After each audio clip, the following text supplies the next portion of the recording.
9 out of 10 parts they produce fail.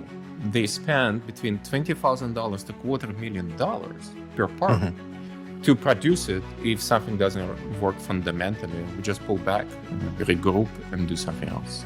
Welcome back, everybody, to the Breakout CEO podcast. I'm your host, Jeff Holman, and I'm so glad to have you here with us today again to hear about these awesome stories from cool startup founders and CEOs they're going down the same path that all of you guys are going down. They might be a little bit further ahead, or maybe they're behind, but they've had a few experiences that are in front of you on your path. So it's great to hear these stories and learn from them and how we can apply them in our lives. So today we get to learn from Pete Polyakov and hear his story.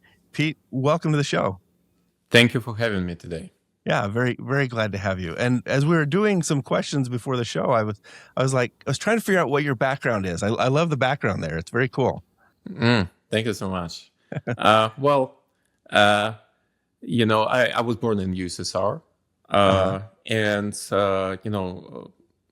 One thing, USSR was bad because of many things, but one thing what they kind of did good, they gave education free to every single person who wants to study.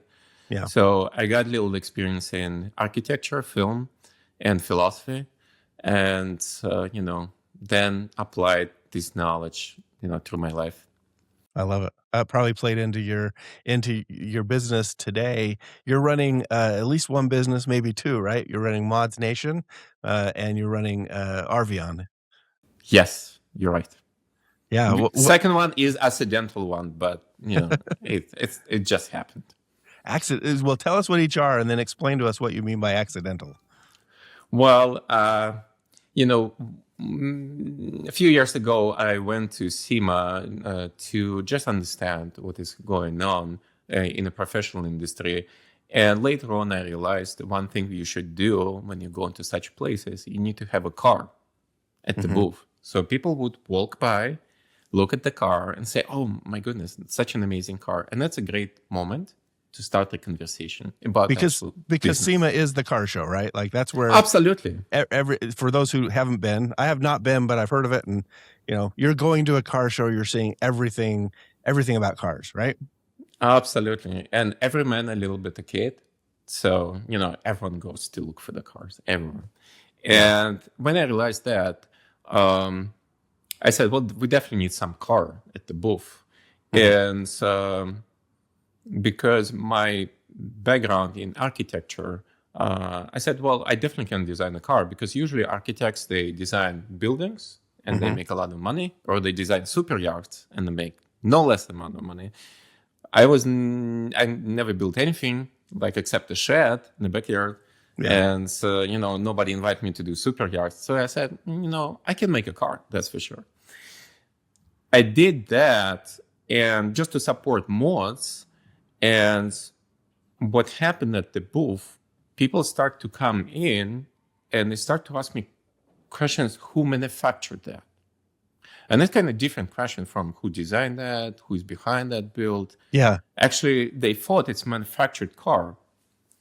And well, what do you mean you designed and built the car? Like yes. I've got a friend who said, hey, yeah, I got a car in my basement right now. I'm like, what are you talking about? He's like, I bought this kit and it's wintertime here in Utah, so there's snow.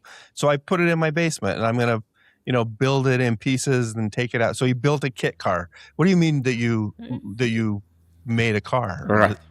So I started from a piece of paper.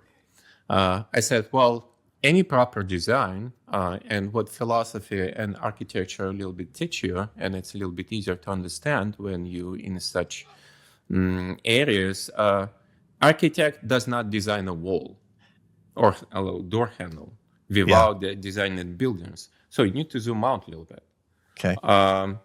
And when it comes to design as a discipline, you always zoom out a little bit and look the entire composition, not just a piece. And unfortunately, what is happening at SEMA, you see a lot of cool separate parts put together, and it creates something. Not all the time as a single expression, but more like just kind of salad in a way.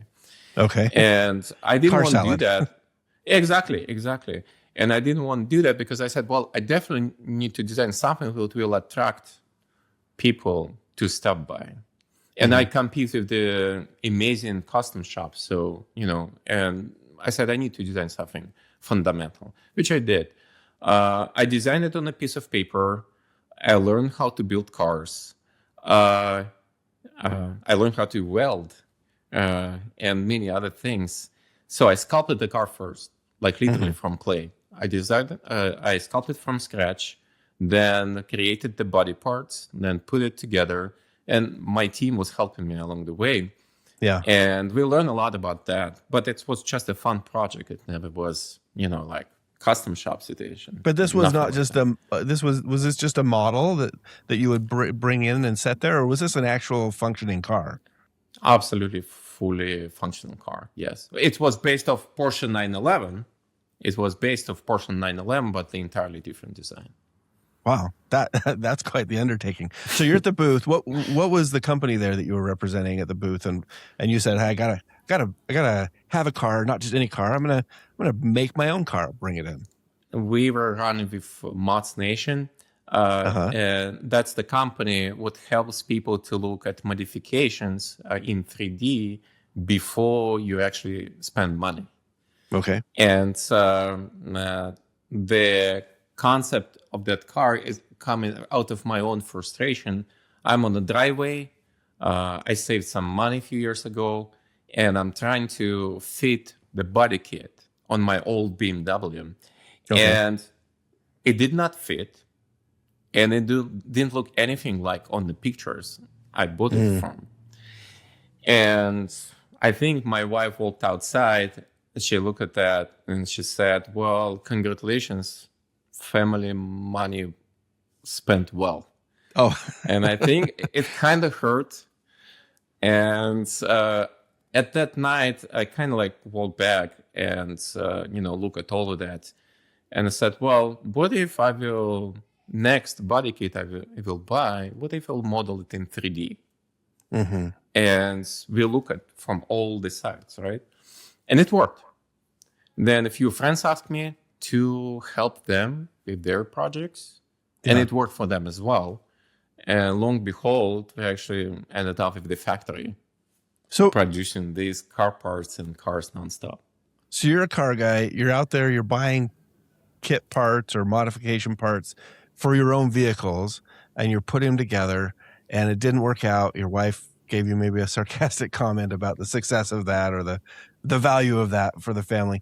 And so wait, so you're saying that after that happened, the next time you decided to buy a modification part from a different, a third-party manufacturer, whoever makes these parts, you said, before I buy it and install it, I want to just mock it up in 3D. Correct.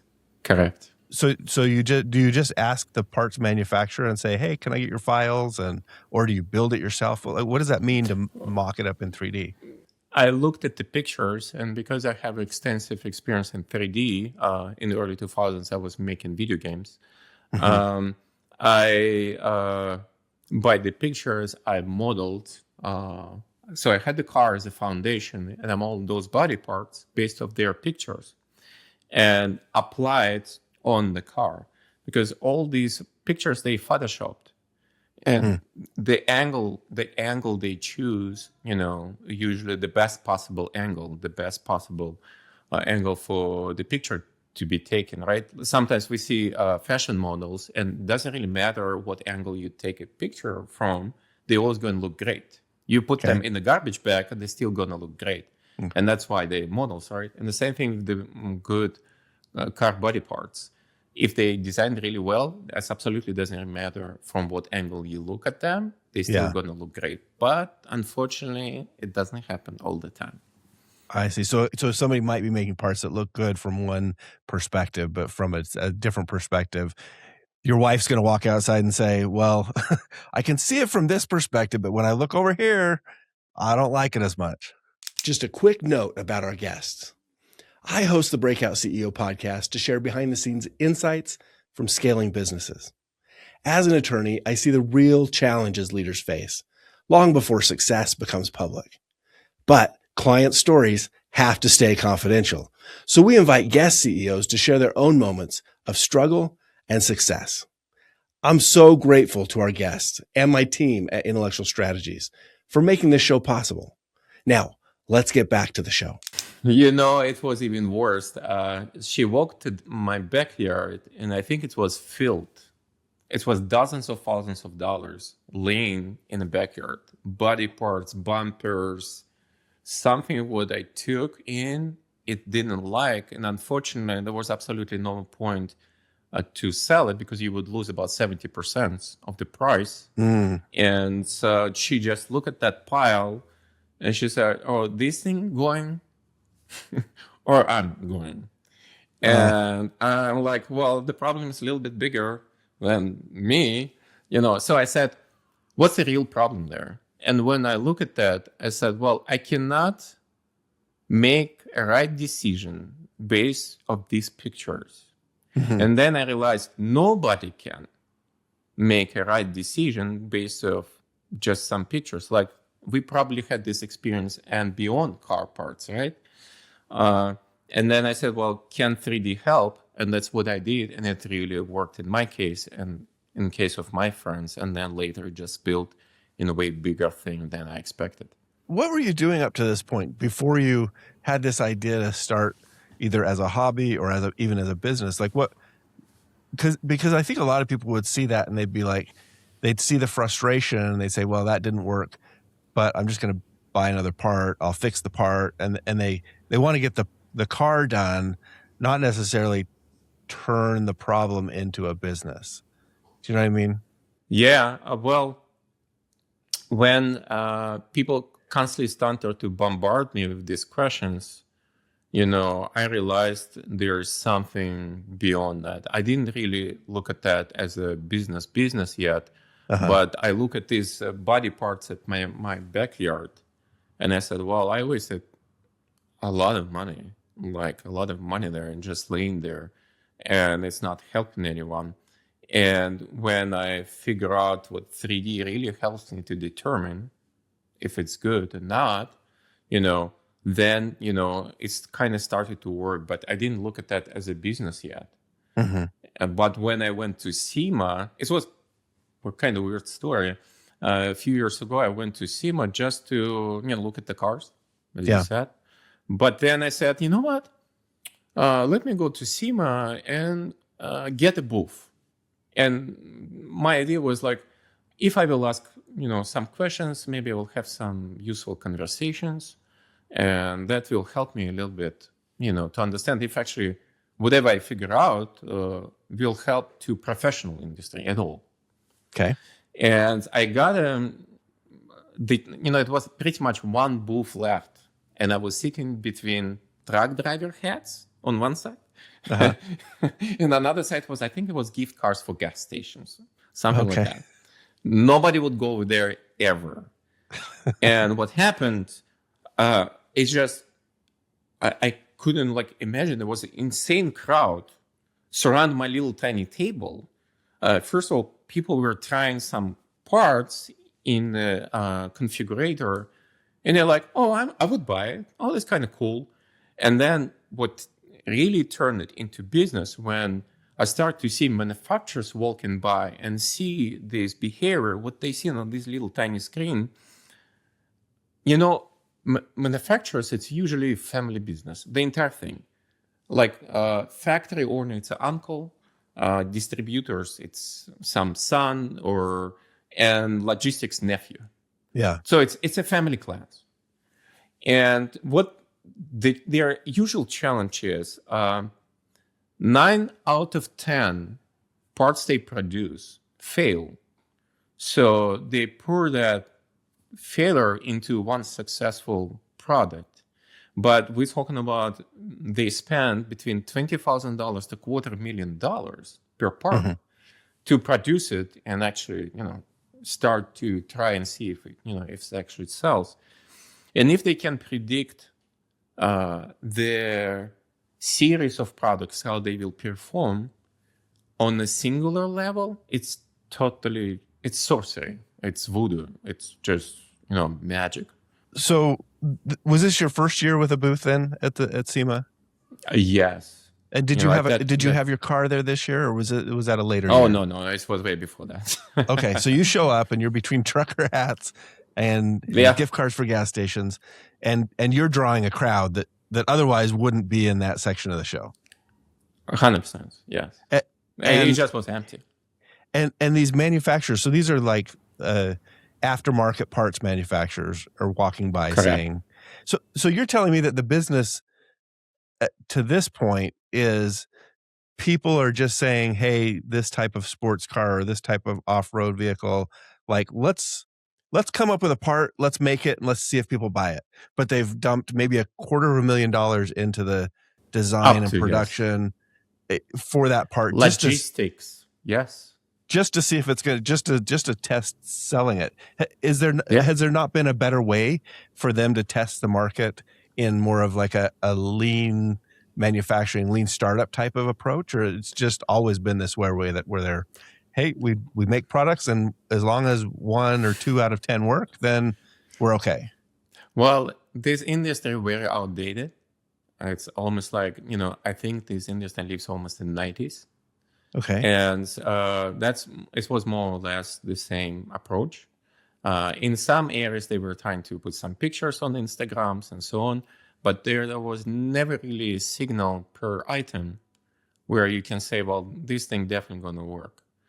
Because what they looked at that screen, I had a little tiny TV. It was some insane amount of money for rentals at SEMA. And I said, well, I'm not going to spend it. I just came here just to talk. Well, let me get like little tiny TV. And what they seen at that screen, it was the answer to their problem, because they would, how much designer's salary cost, right? Maybe product manager. Yeah. And they can put these products online and see how they perform. And if they see they collecting a lot, it's like Kickstarter, singular item Kickstarter per every single product, right? And if they see it performs well, they produce it. And if it's not, they just move on. And then, so they don't produce things that are not going to sell. And by the way, that's kind of a weird thing. Loyalty to the brand raise because they don't produce bad things. It's kind of like a weird thing. Well, you've mentioned in some of our back and forth when we were scheduling this episode, you'd mentioned that one of the issues is people, the consumers buy blind, right? Just like you did with a part that you're like, I saw one picture of it, I bought it, and then when I got it and installed it, I'm like, that's not right. It doesn't look it's not what I wanted. But what I'm hearing is that not only were the consumers buying blind, but the manufacturers themselves were building blind. They didn't quite know what people wanted, and that's a huge waste of money or a lot of effort to get to a part that would work. So, okay, so you're at SEMA, you're showing this off. What came of that experience, that show? My product was not just entertainment for kids like me, right? But actually it was a demand meter where people can predict their sales before they do any moves. And that was the first realization. I had a little experience back then, it's coming from like 25 years ago with the t-shirt business, kind of similar situation, but never at that scale. And then I realized I can solve the entire problem for manufacturers and for distributors. Just give them the tool, what they needed without breaking the chain, because it's a family client business. Yeah. And that was the biggest realization, what I can, where nobody could, but I can. Yeah. Had you gone, was your intention when you went to that show to sell consumers on using your tool for their own parts, or did you go there with the intention of saying, well, maybe manufacturers will want to use this? Or was that a discovery that you made at the show? I just went there just to ask questions, I had no idea. I had no idea how that will land, because what I seen, how manufacturers start to push each other with elbows to give me their business cards. It was kind of like a ridiculous picture in a way. Wow. But when I went there, I went completely, no expectations, completely blank. I just thought like, is there any use for that. I had some idea, but it just never was at that scale. I could never imagine. Wow. Wow. How long ago was that when you did your first SEMA show and had that great response? It was about 4 years ago. Okay. What and so since then, what's been the trajectory of the business? Well, first thing I realized, there were like previous attempts to make something like this online, and all of them capped by like few hundred parts, and they pretty much failed because the effort we need to put into the business is just so ridiculously, enormous. Yeah. But it just doesn't worth it. What is the market like? Like how many manufacturers or how many different parts are there for different cars? Because I could imagine there are thousands of parts for different cars and thousands of different Right. cars and different markets that you're in. Millions. Yeah. Millions. I kind of like chose the angle of aftermarket tuning parts, and the reason why I did it because it was narrow enough. Because if I would try to spill into car parts generally, I would be drowned there. It's absolutely. But even there, when I chose a very narrow angle, I had to solve a problem of manual 3D models production. And unfortunately, as you know, today producing generated images, or produce 3D models out of images, all that approximation. And because it's approximation, it does not really work because it's exactly the same situation as with those pictures I was buying it from. Yeah. So it didn't work there, and it cannot really work with AI.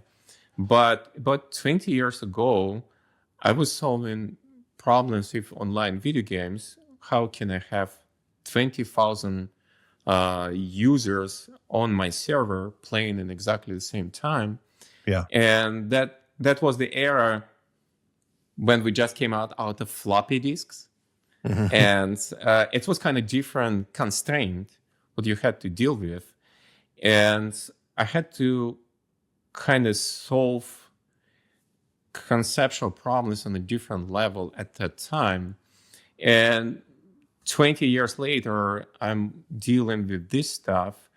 And suddenly, all that experience what I had 20 years ago helped me to solve the problem today, where I can almost automatically produce parts on my platform, and they will be absolute accurate size-wise. Yes, we had to scan over 600 cars manually. This was a lot of work. But the rest, it was more or less automatic. And now I think we're hitting 300,000 parts right now on the platform because of that. Over 250,000 parts on the platform. So wait, I want to understand this, because what I'm understanding is that you've got to be really precise in what you're doing. Otherwise, you suffer the same problem as everything else. The phrase that I took away from something you had said earlier is close enough isn't good enough for what you need, right? You need 100%. precision. So help me understand better, though. Maybe I might have zoned out just a little bit when you said floppy disk. I'm like, oh, that's a blast from the past. Been a long time. But what is it from your video game design 20 years ago that you were able to draw out of that experience and help you solve this problem today? What I really learned back then, there's absolutely no problem exists what cannot be solved. And it became my skill, because along the entire my life, I was solving problems where people say it's impossible. When I hear impossible, I'm like, okay, perfect. Let me work on that. So it wasn't a programming technique that you used in video gaming. This is the mindset that you absolutely achieved. Absolutely. Okay. That makes sense. And that ended up in the technology. I knew what needs to be done technologically, because you as an engineer, and myself, calling myself as an engineer as well, I don't have a proper education for that. But, it always it's always an ability to zoom out and sometimes ask yourself, are you really, is the problem what you see in front of you, is it the problem that you need to solve actually? Yeah. And most of the time it is not. And I think all of us as entrepreneurs, we constantly need to zoom out and look at the problem a little bit, with the bigger picture. Yeah. Do you think the engineers, because there are a lot of engineers who become entrepreneurs and it seems And a little musicians. bit, what's that? And musicians for some reason. And musician. Oh yeah, you're right. Yeah. That seems a little counterintuitive sometimes. It's like, entrepreneurs or engineers, musicians, what is it about what they're doing? And maybe this is the key, right? The ability to look at the system as a whole, back out of maybe some of the details and see the larger picture. Is that something that you feel like you've got and you've seen in other people who are also building companies? Successful, I think so. Yeah. Because when, sometimes you're a little bit too much into weeds and you're too much inside of that problem. And, philosophy kind of asks questions, why all is this for? You need to kind of a little bit be at the distance of the problem in order to observe it, right? And I think architecture kind of does the same thing. And I think in engineers like yourself, it's kind of you look at the entire system, you're saying, where's the actual problem? And sometimes it's not in that exactly moment or not in that place. But, when you look at that, you say, maybe it's not even a question I need to solve right now. So, yeah. Do you feel like what's the trick for entrepreneurs who maybe don't have that skill set already to balance between the detailed work or the, what maybe we might call the passion work? They jump into a new product and they're like, we're doing it no matter what, versus the we'll just say the engineer who wants to step back and see the whole picture. Like how does a good entrepreneur balance those two modes? Does it really require two separate people to do it? Or is it just being able to recognize when you're in one mode versus another? What's been your experience with that? Well, I think it's kind of like, I hear a lot when people talk about manager time and maker time. Okay. And I think if you're creating yourself that space to be a maker when you work on strategy, I think you can balance these two. Sometimes people, bring, maybe manager.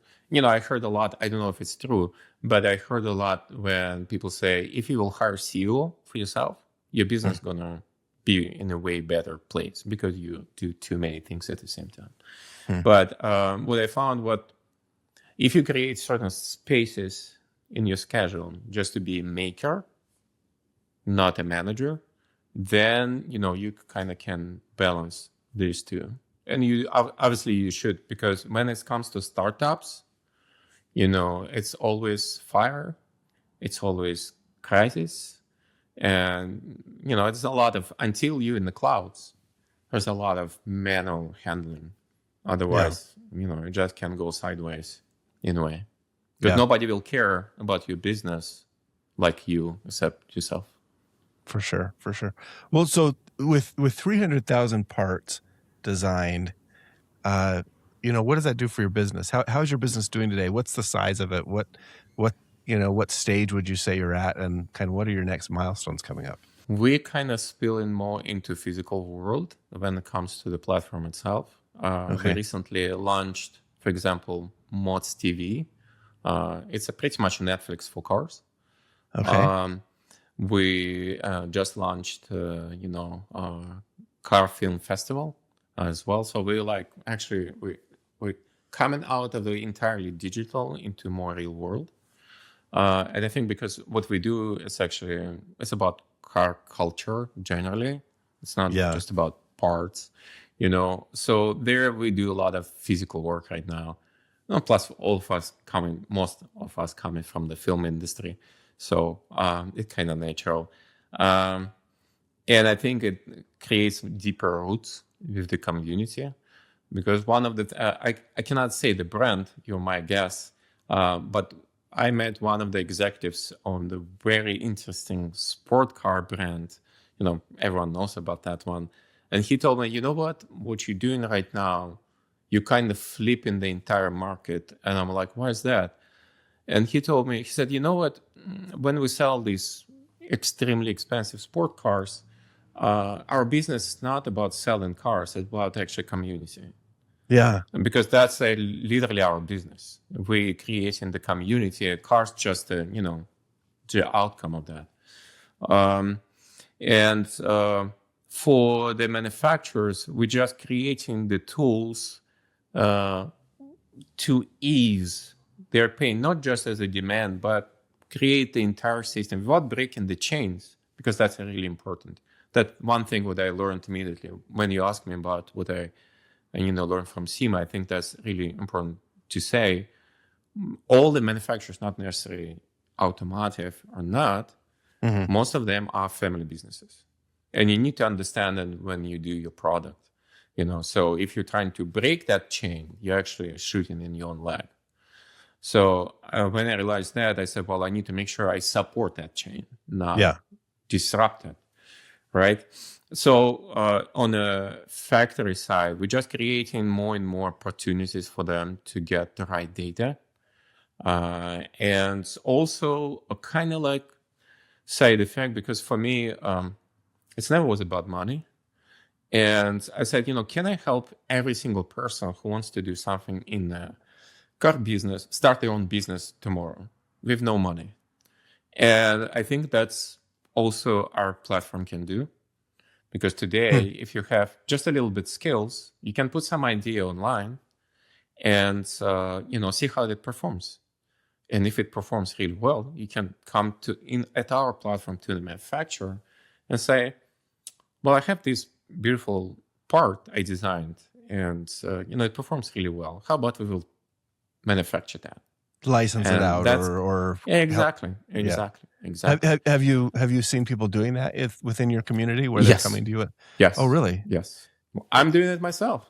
Yeah. I'm doing it myself with our design house, because we produce custom Porsches, but not just that, but also some car parts for Porsche 911 and some, classical muscle cars. And sometimes I test them out at the platform and see how it performs. If it performs well, time to manufacture that. Time to make that. Oh, that sounds like it. So you've got a lot going on because you've created the platform, the tool to do this. You've created a library of all the parts. You're now creating some of your own parts, and you said Bods TV and a what is it, a sports car film festival, you said? Yes. So when did you realize that community really is the product or one of the products that you're selling? Because it's not just the platform anymore. Now you're really talking at a community level. I think when there was a moment when what I created was just a tool. Yeah. It was just a tool just to avoid any silly mistakes and waste a lot of money. It was so your wife didn't come out and make any comments about the car in the driveway anymore. Not just that, she almost left me, with this pile of parts. She said, "What I'm leaving at the garbage, at the junkyard? What's going on here, right?" And I realized what people want to share with each other their own experience, and they want a lot of validation from the community, and they want to make right decisions when they making something and they putting something together. They kind of they want a lot of validation from the community or whatever they're doing with the car. Yeah. And when I realized that, I said, well, I need to give the community the ability to do so. And that's, when it's spilled into create a digital build and publish it and see how it works. It's kind of like demand meter for the community.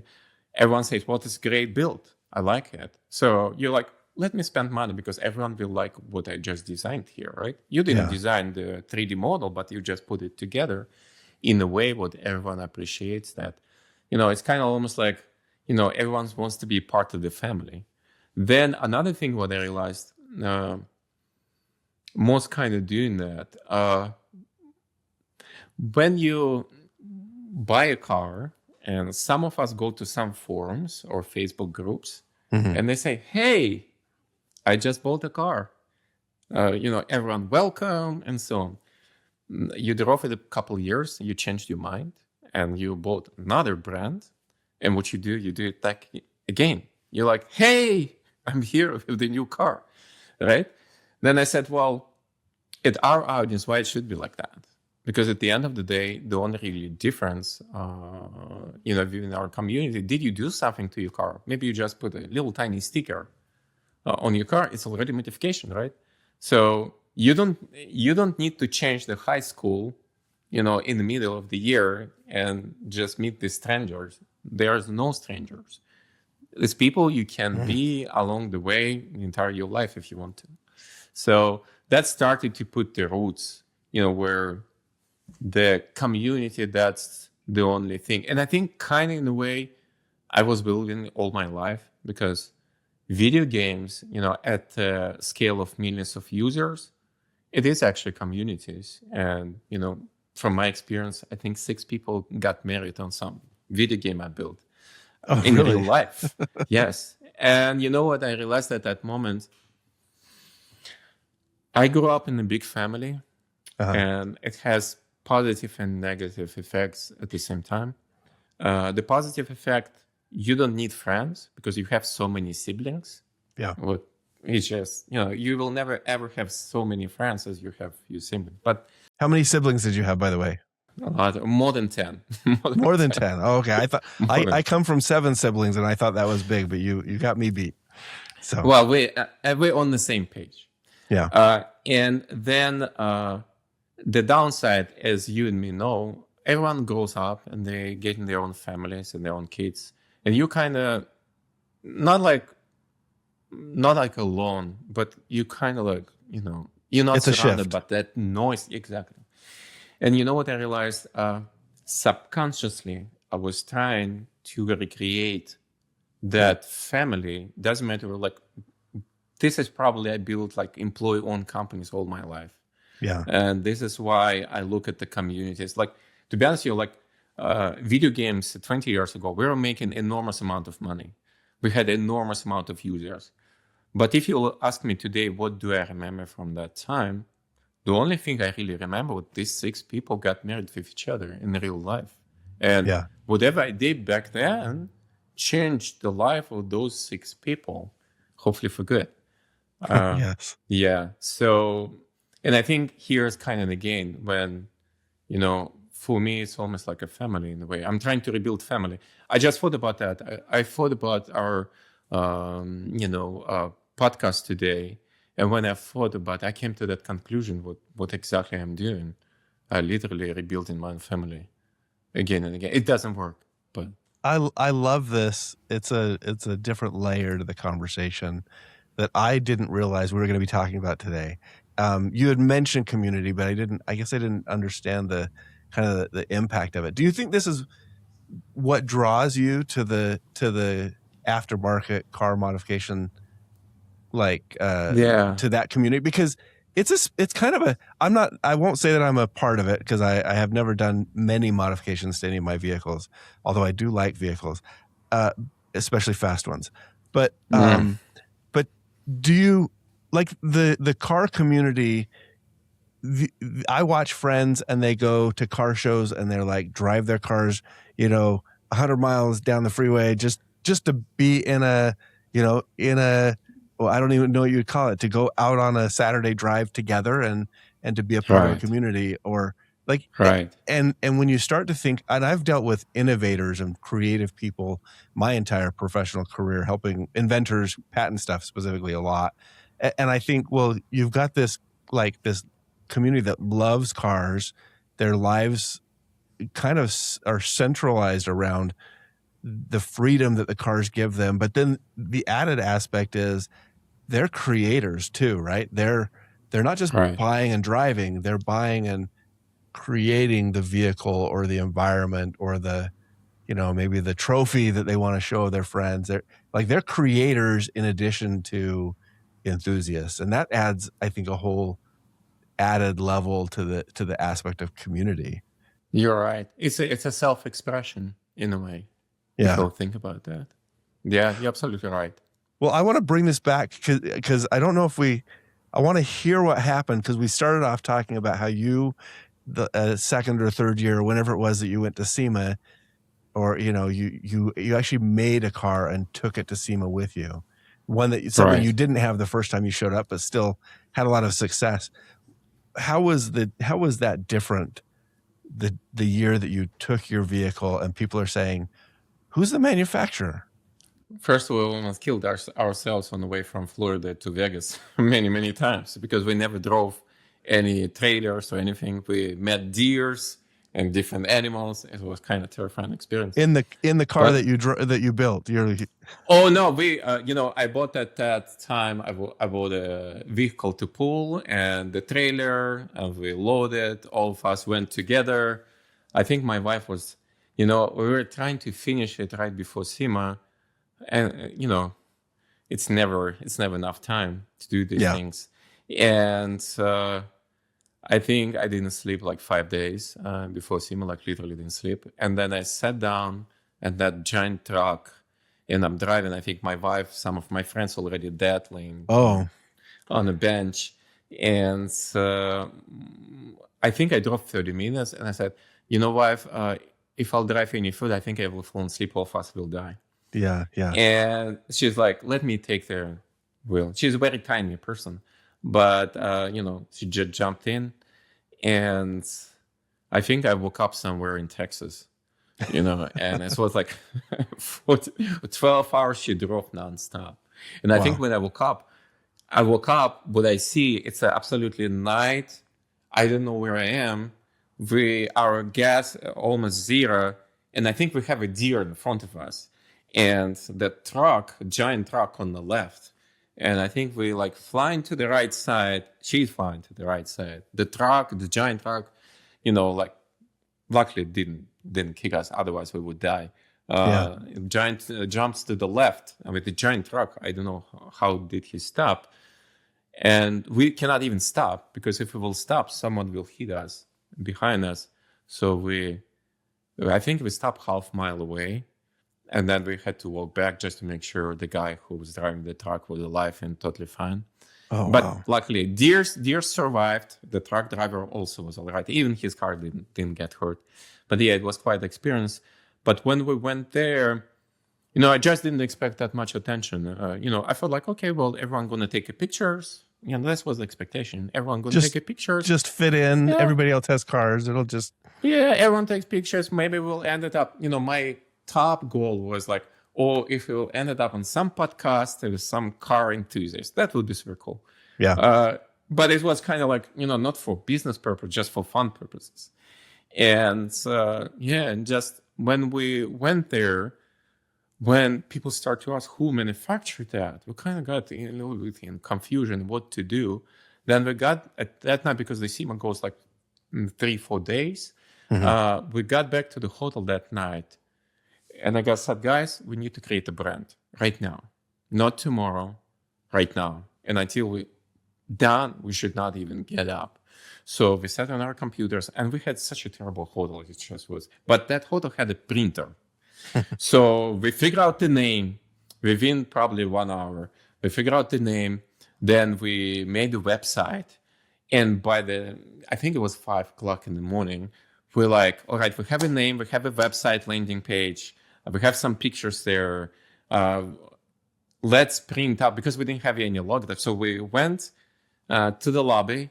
We printed out logotype and literally used the scissors to cut out that little logotype and stick it in the car in the morning. And next morning, we just had people coming in asking who manufactured that. Yeah. What's the company making these cars? And we just start to, get pre-orders.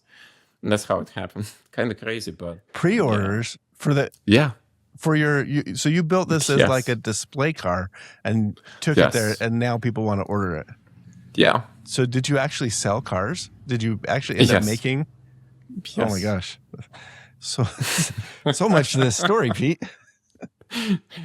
I never expected that. It never was the plan. It just was very strange asset. But looking back, as I mentioned before, it's a little bit easier to understand for the architect. You don't design the wall, you design the entire composition. Mm-hmm. And I applied the same rules to the cars. And that's the major problem with the custom shops and people who come to SEMA. They create amazing part, like amazing bumper, amazing spoiler, whatever, and then they put it together, and it sometimes looks beautiful, but it looks random. Nothing random was about this car. And I think people, they might not be able to express it, but they feel it. And I think that was the difference. And yeah, I was kind of surprised, but I like cars, so it was good. Anyways. That's fantastic. Oh man, there's so many questions are flooding through my mind, but they might be my questions, not necessarily questions the audience wants to hear. So man, this has been fascinating, Pete. I really appreciate you sharing all this, and I can see that there's so much more that we haven't talked about, but maybe need to reconnect for another episode in the future as you continue to grow. For people who are on a journey like yours, they've got the sleepless nights, they've got the last minute logo design or website design, they've got a background that's unique, an architectural background, and they're bringing it into a different industry like cars. Like for people who feel some relationship to your story, and they say, I feel like I'm a little bit like Pete. Like, what would be a lesson that you've learned along the way that you would hope to share with them and save them maybe some of the strain about learning that lesson on their own? Whatever you want to do today, that's for sure. Mm-hmm. Because there's maybe it's a little bit generic, but that's absolutely true. You're never going to be prepared. You learn along the way. So there's nothing wrong to try now. Then don't stuck, because sometimes you make decisions and sometimes they can be wrong, and that's totally okay. And then you just look at them, just be light on that. That's totally fine, because at the core, it's not a company. Company is just it's literally letters printed out on the paper. There's nothing else. It's just people around in yourself. So in the core of your company, it's you. And because of that, you can retract at any time, whatever you do. And it's totally normal. And because in all my experience of building all the startups, I had to change something, and sometimes entirely. So I think that's really important, to be able to just retract and do something else. And I think also be open for an opportunity, because sometimes things happen and you need to act quickly. Like with the printer printing a little tiny piece of paper on a car. We never expected that. And when we seen the opportunity, we're like, why would we waste it? Yeah. And we acted quickly and it worked out. It could maybe not work out, but it did. So I would say act today. That's probably the most important. I love that. Act today. Very timely advice for everybody who's building a business. Pete, this has been fantastic. It really has. I've really enjoyed it. And again, I've got so many intriguing questions that maybe I'll have to ask you offline at some point. But totally. For coming on the show, just want to say thank you very much. This has been a fascinating conversation, but also I think a really helpful one for our listeners to hear the journey that you've been on and some of the obstacles that you've dealt with, and I think maybe unique approach to finding solution to those problems. I think that's something our audience can take away from this episode. Beautiful. Thank you so much for having me today, Jeff. It was my definite pleasure. It has been a pleasure. Thank you so much. And thanks to our audience for joining us again on another episode of the Breakout CEO Podcast. Be sure to follow or subscribe on your favorite podcast platform. And if you enjoy the show, a rating or a review goes a long way.